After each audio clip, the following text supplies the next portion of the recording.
For some of the communications team here at the NFL. Welcome to our last briefing of the day. This one's the most exciting, where we're going to be talking a little bit about some of our major events. It's my pleasure to introduce four very special people who will be coming up and telling you a little bit more about what was covered here at the annual meeting. Peter O'Reilly, he's our EVP of Club Business and League Development. Pete Abitante, he's the VP of Special Projects here at the NFL. He's leading our NFL 100 initiative. We'll also be joined by Charles Tillman, Chicago Bears legend, and we'll close it out with an appearance by Julie Haddon, our Senior Vice President of Global Brand and Consumer Marketing. And with that, I'll turn it over to Peter O'Reilly. Thanks, John. Most exciting sessions. So I just did a briefing for the membership in there about our major events. Started with an update on Super Bowl. Obviously, came out and recapped what was a great Super Bowl 53 overall, and also laid out the horizon for the next set of Super Bowl games. Obviously, we've got Super Bowl 54 in Miami ahead of us, which culminates the 100th season, followed by Super Bowl 55 in Tampa, Super Bowl 56 in Los Angeles, and the new stadium there, 57 in Arizona, and then 58 in New Orleans. So about as far out as we've been in terms of Super Bowls for quite a while, and really excited about the slate that we have. And then really turn the focus to what we're about 4.5 weeks away from, which is the draft in Nashville. We've really seen, and you guys have watched it, the way the draft has grown since leaving New York after 51 years, 2 years in Chicago, Philadelphia, then Dallas, and really excited for what Nashville can be as a draft city. You start, I think I'll just click some of these, John. There we go. Just get a sense of that downtown compact footprint, and the draft will really take over Lower Broadway, and that lit up area there will really be the epicenter of the draft, with the theater built on Lower Broadway, and then the free draft experience on the other side. So lots of excitement around what we can build, both from a fan experience there as well as the prospect experience. And then this is that look at that free draft experience that will be open all day as a draft. Will include a large amount of music, which I'll talk about in a second, really active music stage, and then lots of activities, obviously, for fans of all ages. Again, the key to the draft is just how accessible it is. It's all free and all an opportunity to experience one of our major events in a really different way than anything else we do. And then, if you've been to Nashville and been on Lower Broadway there, it really will take over that whole scene where you'll be able to see the draft everywhere you turn, but the honky tonks and then the bars will be energized, and the rooftops will be hopping, and then that theater, obviously, on all 3 days will come to life in a really unique way.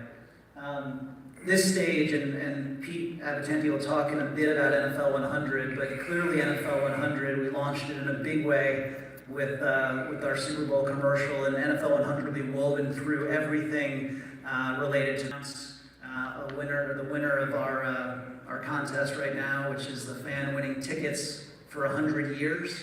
A pretty amazing prize. So right at the top of the draft, that fan will have an opportunity to win that incredible prize. Each of the teams have selected 2 either current players or legends to make their announcements from this stage in rounds 2 and 3. The round 2 selections we made from players who were first round picks or very early round picks in the draft who had great stories, so kind of all-time draft picks. And then those round 3 announcers will be either current players or legends who went late in the draft. Guys who just went late but went on to have incredible careers, many of them Hall of Famers. So making sure that story and it's woven through everything that we'll do on draft day. And then we've announced in the last week or so, as you'd expect in Music City, music will be a huge part of what we do. We've announced headline acts on Friday night after round 3. Tim McGraw will be taking the stage, the main draft stage. We'll end that last pick at round 3, turn about 20 minutes, and then Tim McGraw will take that stage. So Not only is it a free event for the draft, you get a free concert out of it, and then on Saturday night, following round 7, Dierks Bentley will be taking the stage for a concert following round 7.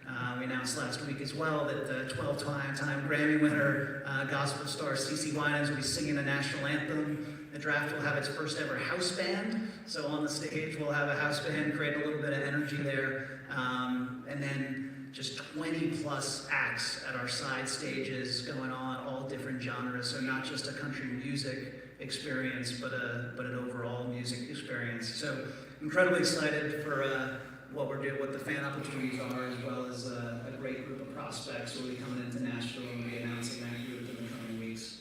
And then we announced earlier in the Green Bay and Chicago game, which we're very excited about, and obviously launching our 100th season in a really powerful way with 2 classic teams sharing that 100th birthday, if you will, with the Bears.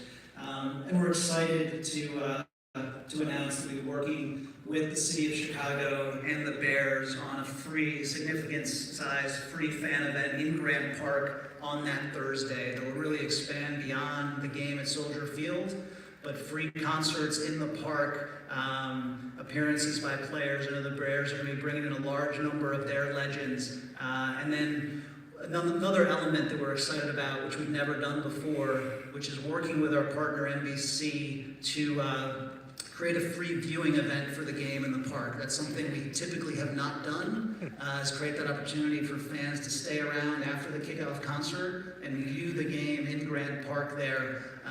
You see that across other sports. Some of our teams have experimented with that in the playoffs. We just create that type of big festival environment, and no better way to start our 100th season than to do it in a big way in Grant Park with the Packers-Bears game.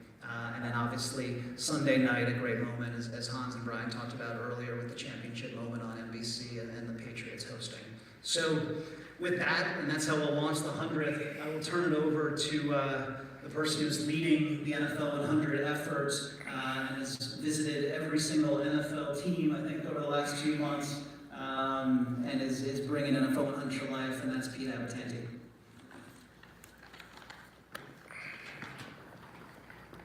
Thanks, Peter. Hello, everyone. This is sort of a jog back in my history in the PR realm of the league, so pleased to be here. We started planning the 100th about 2 years ago. When we looked at it, the focus has been on creating the most memorable celebration in league history by focusing on our fans, our players, and our communities in ways that are fun, exciting, and memorable. That's really been the core of how we've approached all this. Peter mentioned to you about this unique experience of Tickets for 100 Years, and we'll have about a dozen of those that will link throughout the season. As one is completed, we'll start another one, and we'll continue out through the entire season, linking in with players, key events on the league calendar, but something that will really be so unique that it's the only way fans can really take part in this, is by being part of this contest and series of contests. Peter mentioned I met with all 32 clubs in one way, shape, or form, because I think for this to really be successful, the clubs and us, we have to be joined at the hip. I've talked to them about this. Everybody's got a different birthday. Everybody in this room has a different birthday, but when you have a family reunion, everybody comes back to be part of it. And that's the way we're looking at the 100th. Everybody wants to be part of this 100th reunion, and that's the way we're approaching it. The teams themselves will also be doing unique experiences, something that their fans can only be a part of by being in that contest. And they're also going to be doing something that we're calling, you'll see this term more and more, called Fantennial. We're asking our clubs to take their homecoming weekend, their Legends weekend, to really amp it up to become a 3-day celebration of football, focusing, calling it Fantennial Weekend in their market, focusing on high school on Friday, having a reception and festival for fans on Saturday, and then rolling out with their game on Sunday, which will include the reveal of the greatest moment, greatest play in team history across the board. And then we'll take all those moments, put them into a bracket, so fans in general can vote on them throughout the season. We'll cut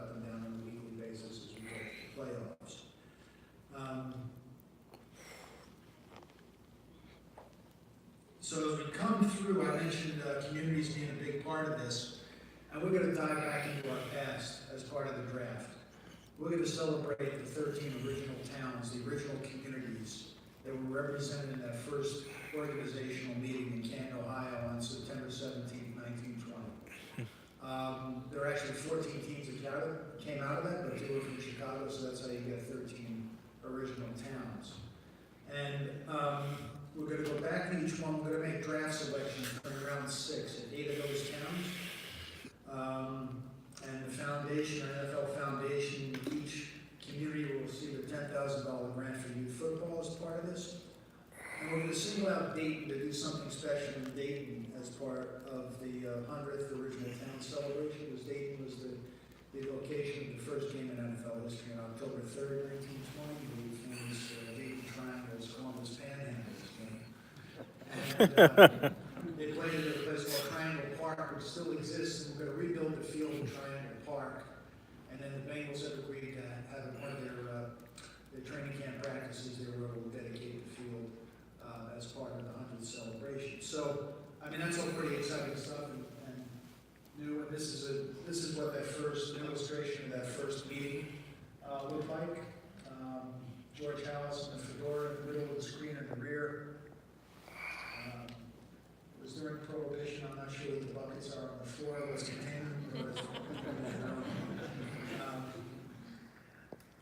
This is a list of what the original towns. We'll be going back to Akron, Canton, Columbus, Dayton, Hammond, Muncie, Rochester, and Rock Island. And in a way, this got kicked off. I had a phone call one day from a former player by the name of Adam Lingner, who was an offensive line with the Bills and several other teams. And he said, "I'm from Rock Island, Illinois. Are you guys planning anything for the original towns?" And that helped get the momentum going on this. As I said a moment ago, everybody's got a different birthday in the league. The Bears will be the only team celebrating their 100th next year that Peter mentioned. So it's going to be very special what we do with the Bears. And who better to talk about what that means to the city of Chicago, what it means to original towns, than the Chicago native himself, Charles Tillman.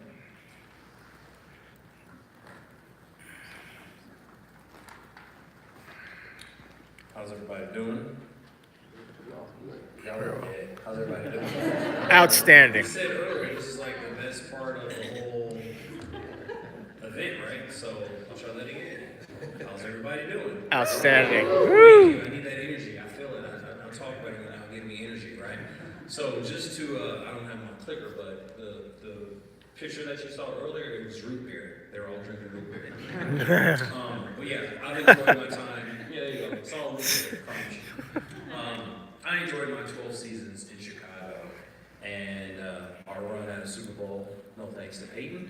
I had a good time, and Chicago, the rich history of what it embodies. I'm honored that Chicago, being one of the original 13 teams, how the NFL are going to honor it and host it being one of the original towns. Excuse me.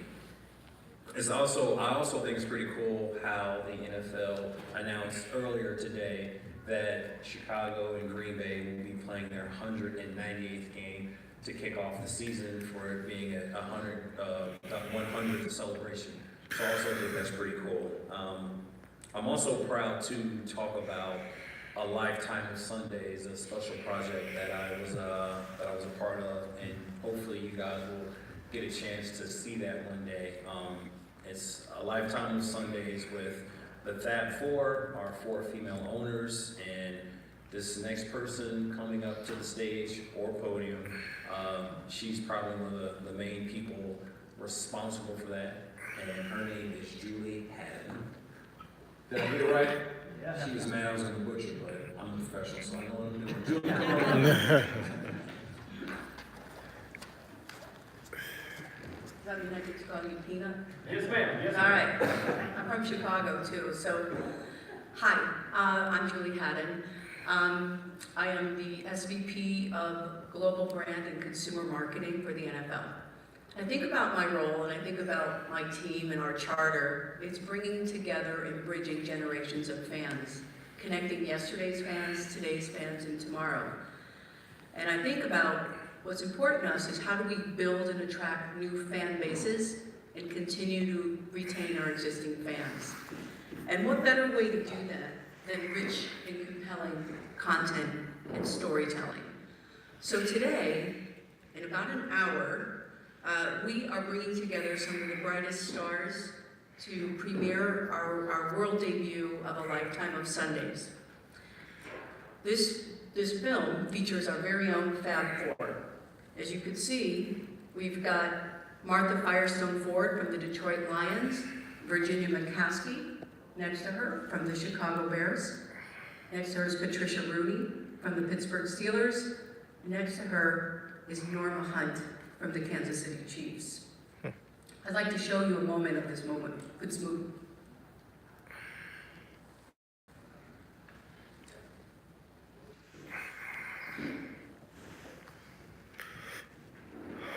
We had the AV a little better this morning.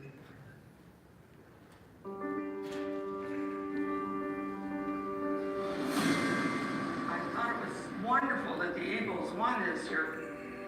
We were a part of them at one time. We were called the Steagles. So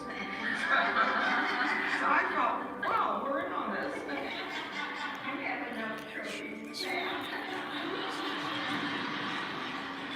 There's always room for one more.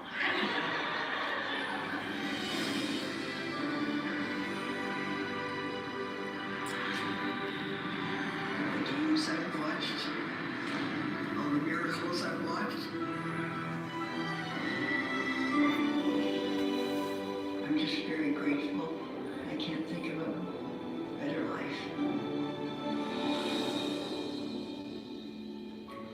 My dad was George Hallis.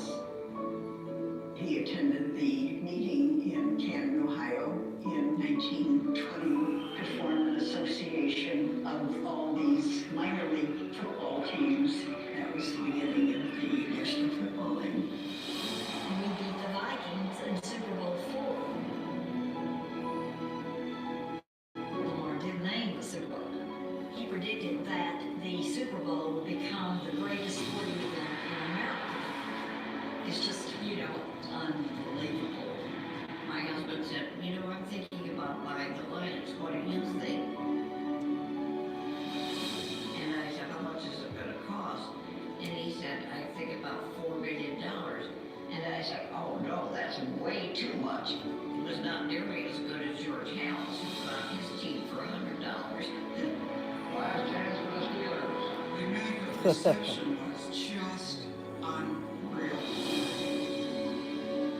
Right up, trying to get away. It was a big game, and my son's 5 or 6 looked like we were really gonna lose it. He just turned his head away from them, and all of a sudden, Dan, Franco has the ball. That was a really happy start to a lot of good times. I can walk into Hallis Hall and look at our Hall of Famers, and I knew all this men. It's the way we celebrate Thanksgiving ever since 1934. We love the fact that we can share Thanksgiving with the rest of the nation. Every time we win, it certainly makes the turkey taste better. I feel incredibly privileged to have seen 52 Super Bowls. There'll always be a rooting in Pittsburgh football.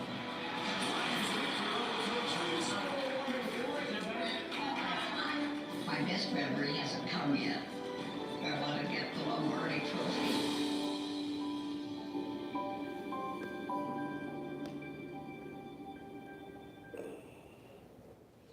Thank you. Joining me in this room is one of the co-executive producers with myself and Jane Goodell, Bill McCullough. If you just stand up for a moment. For those of you who do not know Bill is an 11-time Emmy Award-winning producer, documentary filmmaker, and an absolute star. Joining Bill next to him is Joe Lamine, the film's director. Bill and Joe worked together on HBO and have a tremendous history of some wonderful stories done for HBO Sports. And then obviously not with me right now is our third executive producer, our very own Jane Goodell. I want to take a moment to also talk to this notion of Jane, because Jane had this incredible vision. Last year, at this very same owners meeting, annual meeting was in Orlando, and she produced a panel. And there was not a dry eye in the room. After an hour and a half of watching this extraordinary panel featuring these Fab Four women. And we watched it, and an hour and a half went by so quickly. A lot of people said that it was the best part of that week for them. And that was what inspired the film. We realized there was such a story to tell, the history of the NFL through the lens of these extraordinary women. So, last March, we've been on a quest, and in an hour, it's going to be debut. As you see here, Regina King, she is our narrator of the film. We're thrilled and honored that she joined on this project with us. Regina, as you know, filmmakers or film fans in the room would know Regina from Jerry Maguire, Boys in the Hood. She's a profound actress, but most recently, our greatest honor was she was just awarded an Academy Award for If Beale Street Could Talk. Very exciting. And I guess I'll close by talking about why now? Why this film right now? Well, as we are on the 100th, in the precipice of the 100th anniversary and launching, realize there's a story here of women and empowerment at a time when women were not common leaders in a company. I mean, we're going back 60, 70 years ago, 80 years ago, and watching these women as they've taken on such adversity and the resilience they've shown, and it's just a true honor. As a personal thing, I joined the league as the executive producer of the first Women's Summit, which was during the Super Bowl in 2016 in San Francisco, Super Bowl 50. Jane and I actually worked together back then on producing this event, which was historic. It was the first of our kind. And so when I saw this panel, and Bill and Jane and I got together afterwards, and we signed Joe along to be part of this, we realized this was just an exceptional story that had to be told, and it's just an honor to do this tonight. So thank you, everybody. Okay, we do have some time for questions for our version of the Fab Four in this room. We do have microphones. Let's start with Zenny. Thank you very much. Is this on? Oh, it is. Okay. In listening to this, it seems like there's a lack of a web component like NFL100.com that ties everything together, allows for dissemination. Can you shed some light on that? Sure. The question was a digital lack of web component. Right. There is a very robust web and digital offering that's going to be unveiled very shortly. It's going to be rolling out. There's going to be a lot of social content, a lot of digital content as we hit into more of these beats, if you will, that Peter talked to. So last week we announced the tickets for 100, and then there's going to be more activities for the draft. Can I have a follow-up? Follow-up? Sure. It seems if you're a Raider fan, if you're an Oakland Raider fan, regardless of where the Raiders are going to be, that's just the question. How are you going to handle a Las Vegas relocation if you have events that are, to a degree, tailored to the club in that venue, in that location? Well, I think the history of the Raiders through the 100 years are going to be threaded throughout everything we do. Other clubs, all 32 of them, are going to be part of the 100th, and we're going to be unrolling and unveiling a lot of content. There's shows that we have. There's marketing and promotional initiatives that will all include everything, because where we got to where we are includes all 32. Thank you. White, Thank you. For Peter, I know you mentioned the draft 4.5 weeks from today. When will a lot of that work start to take place in Nashville, and how quickly will it start to take shape? Yeah, Jim, we'll start to come into town in full, really that first week of April, and we're working really closely with the city and the CBC on all of those moving parts on Lower Broadway. We'll start to see some of the stage build and those elements kind of late in that first week of April, and then build up from there. But it's been an incredible partnership, and we're excited to see it roll out. So you're already starting to see some of the branding and promotion on the ground, and buses, wraps, and other things. But the physical build out will start in early April. Put a question to the right. Peter, for you too. The event in Chicago, is that just going to be on Thursday, the day of the game? Is it going to be a weekend-long type thing? And do you have any idea the capacity of the amount of fans who are going to be able to watch the game? Yeah, it'll be a Thursday-focused event. So really, the kickoff model the last few years has really been a Thursday. We probably open around noon, be open all afternoon with the free fan activities rolling into some of the concert components.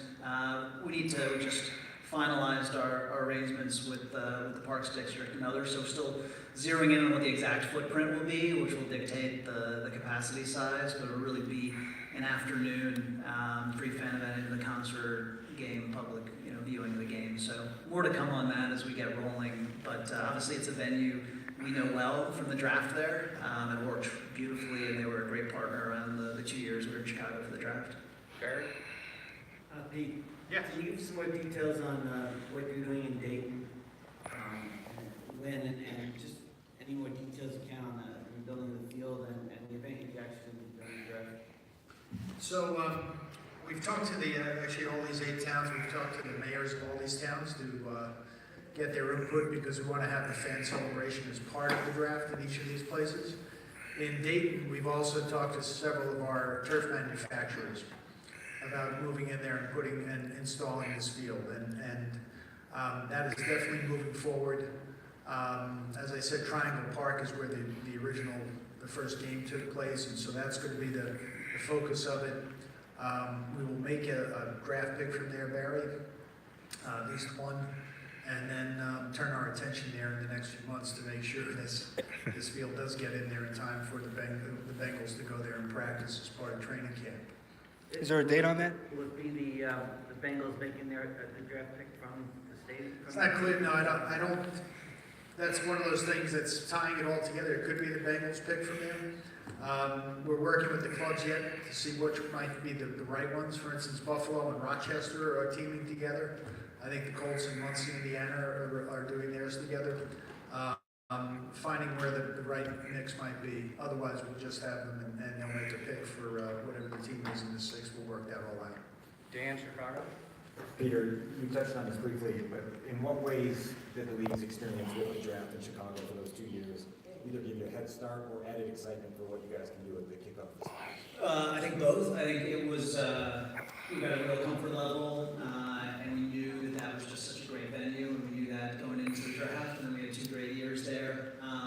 Both comfort level, we have the relationships, which were great, but also knowing that you can create, there's such a great space there, especially a draft. We didn't have anything going on at Soldier Field, kind of being able to twin up a free fan event with the game going on at Soldier Field creates more opportunities. So I think for us, it's not only around the fan event we'll do there, but really rolling out with Chicago some real legacy projects and making sure that it's not just a downtown piece, but working with them. There's a big philanthropic element to NFL 100, what we're calling the huddle. So we're doing a lot of legacy projects as well, which I think is something that was important to Chicago and is important to us as well. Do you have any timeline on the musical festivities, on when those will be finalized and announced? No, we got some work to do there before locking in exact artists, and that'll be obviously now that it's announced, we'll kick in full gear.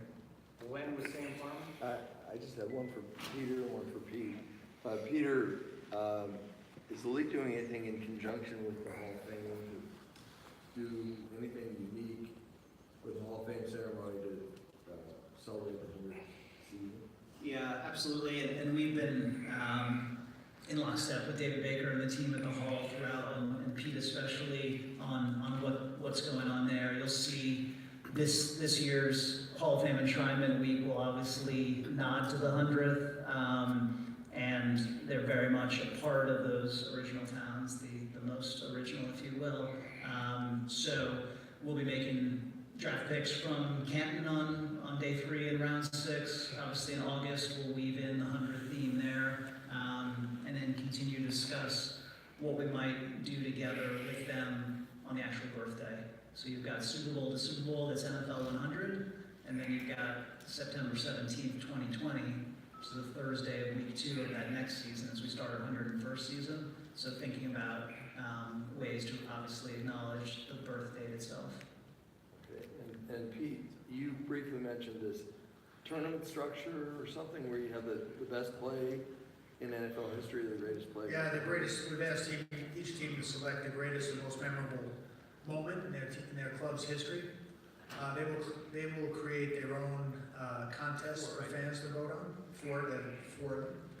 And then we'll take those all in and create a bracket, 32 of them. And then when we hit the playoffs, we'll have our own fan vote nationwide, cut that down to 16, down to 8, down to 4. And then we'll announce the greatest play in NFL history the night before Super Bowl 54 on NFL Honors. Okay, thank you very much. Thank you.